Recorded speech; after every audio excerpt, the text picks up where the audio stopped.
So dito pa rin tayo mga kaibigan, naglalakad sa sapa.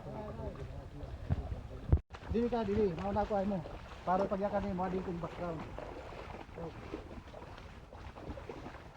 Sama natin mga kaibigan ang taga 43 IB na sila po yung nagsisilbing security natin sa ating pagpunta sa Barangay Mahayag, ang pinakalas na barangay dito sa bundok, na kung saan makikita nyo ang hirap ng mga tao dito, na kung paano sila lumuluwas sa bayan, lalo na mga estudyante.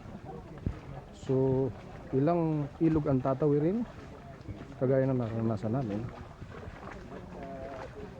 Ayan, makikita nyo.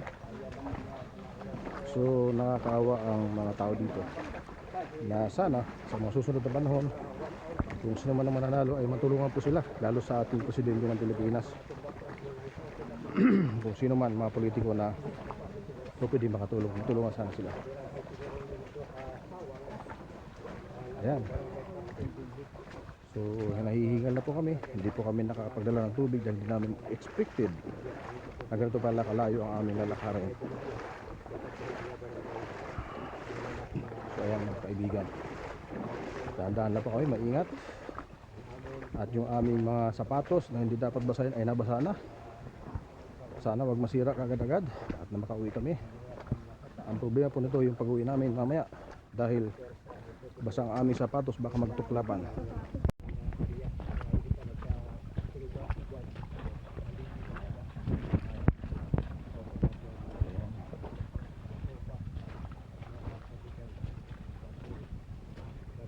Kaya kami nagpa-escort mga kaibigan sa ating mga kasundaluhan sa 43 IB, dahil sa mga napabalita di umano na ito ay pinaglulunggaan dito ng mga makasamang loob o mga rebuilding tao. Ang amin lang dito ay makapag kuha ng balita at kausapin namin ang aming sinasadya dito, yung kapitan, para ma-interview.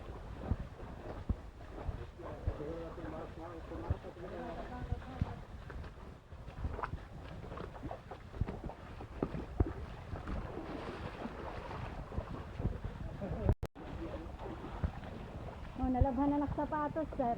Ha? Nalabhan na ng sapatos. Sige, ito kayo mo. Kaya rin Ayan, so dito tayo ulit.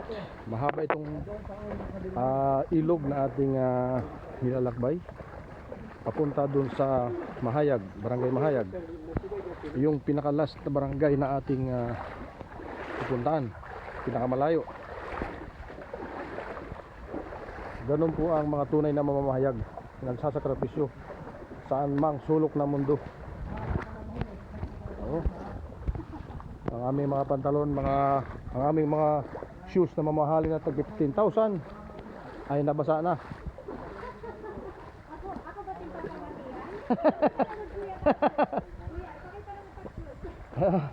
Ang aming mga sapatos na tig 3. So running water, saka sakaling mauhaw kayo, pwede kayong uminom dito.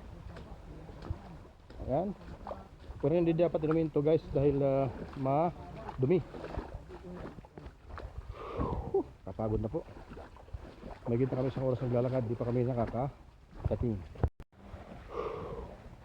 Guys, napakalayo. So grabe ang hirap ng mga tao dito. For the first time kong naranasan yung ganito kahirap na dinadaanan sa kabundukan. Mga ilog ang aming dinadaanan. Matatarik na daan, madudulas. Nagkakamuntik-muntik lang tayong lumulong, mga kaibigan.